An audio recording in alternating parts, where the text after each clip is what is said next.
So I'm here today in London, not just London though, in Whitechapel, as we follow the trail of the mysterious killer, as the locals call him, Jack the Ripper.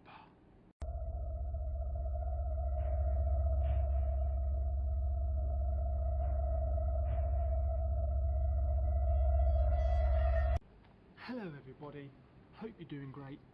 So today we're going to take a look at all the locations of all the possible victims, the ones that they said may or may not be, as well as the ones we definitely know are, and hopefully it's going to be scary for you and me, because I've been doing a lot of research. So let's get going.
Oh yeah, this looks shady nowadays, let alone in 1888, Jesus.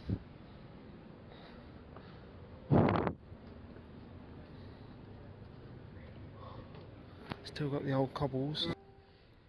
So where these gates are, this would have been the entrance to the yard where the body was found from the first victim. Some people say it may or may not have been Jack the Ripper's first victim. But as you can see, it's quite narrow and it would have been pitch black in the middle of the night. She didn't have any slit to her throat like his later victims, but she had multiple stab wounds from 2 different blades. And if you listen carefully, you can still hear the screams. Ah.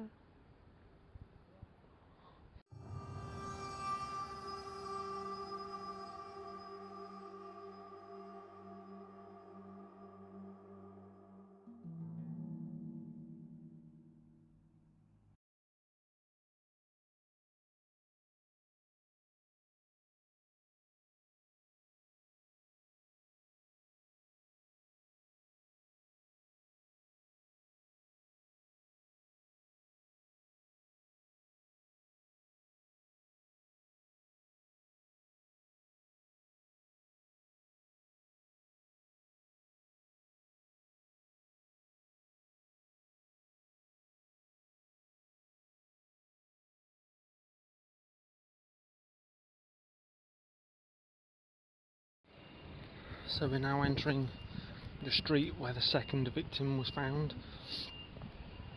just down here by the school. All these buildings obviously are brand new and weren't here at the time. So down there is the place where the body was found. Obviously we can't get down there. Her throat had been cut so badly her head had nearly come off. Oh, it's just gruesome, isn't it?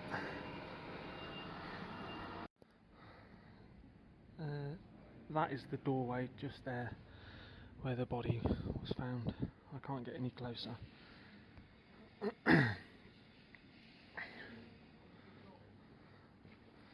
they're doing work on the Whitechapel station, which is just here. And there's still some old houses over there, look. See how black the bricks are from the smog that was around at the time.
So this is where victim number 3 was found.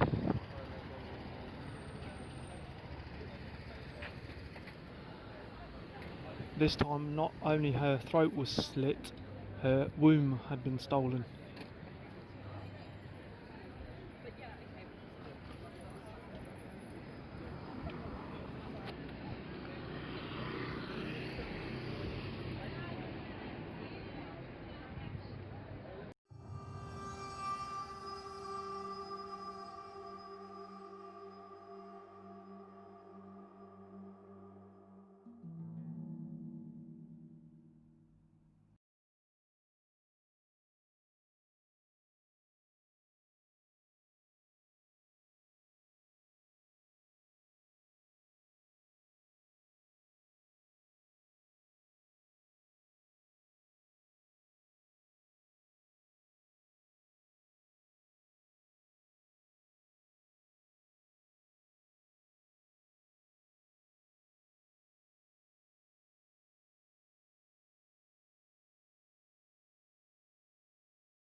So this is the place where the 3rd victim was found, just down by those gates there. You can still see the old cobbles on the streets lit. Oh.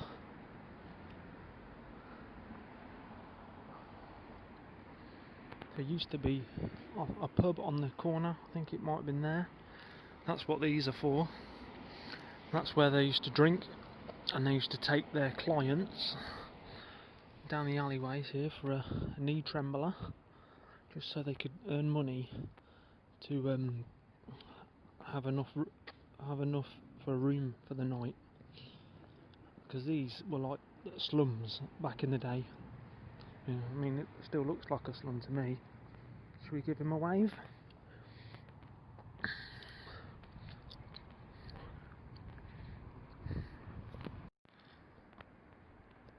So here would have been where the body laid, her throat slit.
So this is the entrance to the square where the body was found. You can see there's some like old Victorian buildings here, and there's new buildings on my left.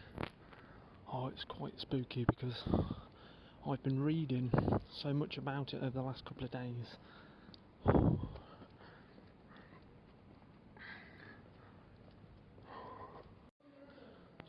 So here we are at the square. As you can see, it's quite different today how it would have been in 1888. I mean, there's this really tall building here. I'm not sure in which corner the body was found. So here I am in the location of the 5th victim. It happened on the night of the double murder. This was the 2nd in the same night, and she was found throat cut deeply, so people believe it was the work of Jack the Ripper. But there could have been 2 murderers because they happened quite close to each other. But I'm going to take you next to where they found a clue to who he might actually have been.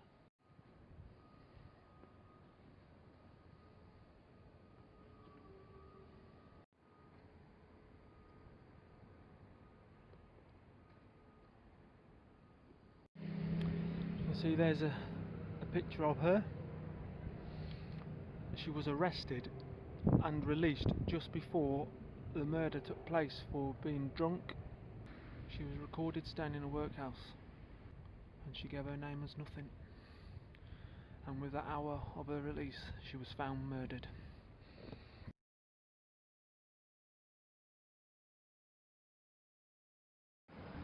And down here is where they found their first clue to catching him.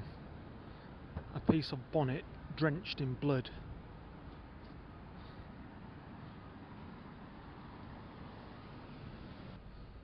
Supposedly left by Jack the Ripper.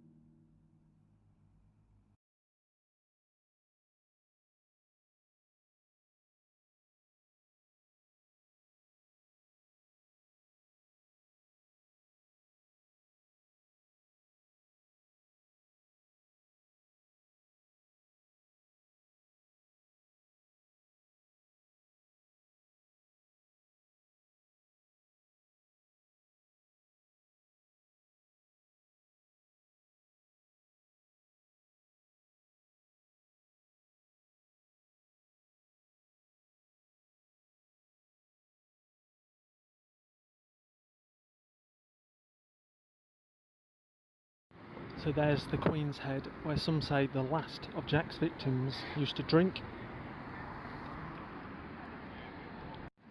She used to stay in a doss house that used to stand on this site. She was probably one of the most well known of his victims, Mary Ann Kelly,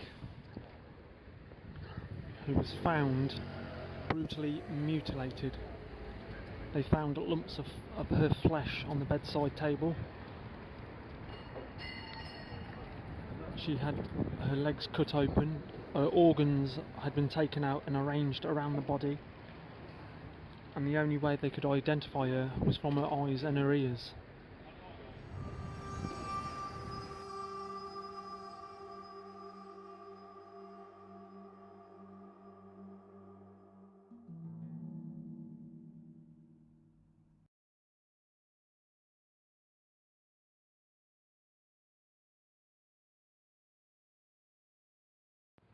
So this is the place where the seventh victim was found. Some say it might have not been Jack the Ripper, so they didn't have their throat slit and only a zigzag wound from their breasts to their navel, and it also took place several years after. So this is where the body was found. I'm not sure the exact location, but some of the old buildings still remain, you know, the old London bricks. And I think I'm going to go, because it looks a bit shady around here and I might get murdered.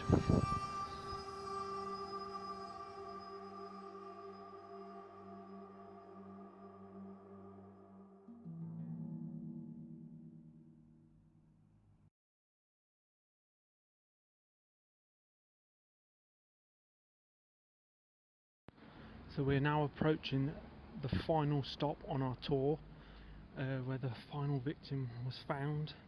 Most people believe this not to be the work of Jack the Ripper, as it took place several years later and not during the Autumn of Terror. But because the victim's throat was slit, some have linked it to Jack. So here it is, the passageway where the body was found. They actually arrested somebody for this murder, but he was later found not guilty.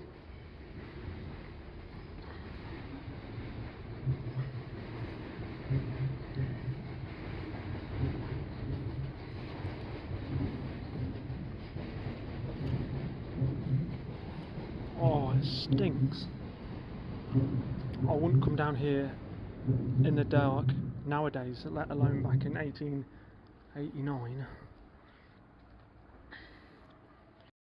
So there you have it, all of the locations from some, and maybe some that aren't, but we will never know. What have I learnt? I've learnt that even in nowadays with Google Maps, London is still a labyrinth, allowing him to slip away into the night.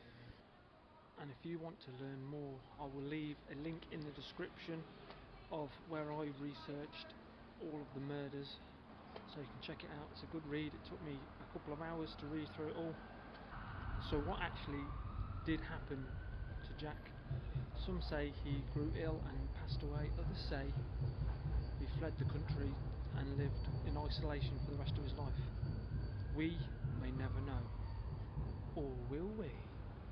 Anyway, take care of yourselves, have a good Halloween, don't have nightmares like I might, and I'll see you soon. Stay safe. Cheers.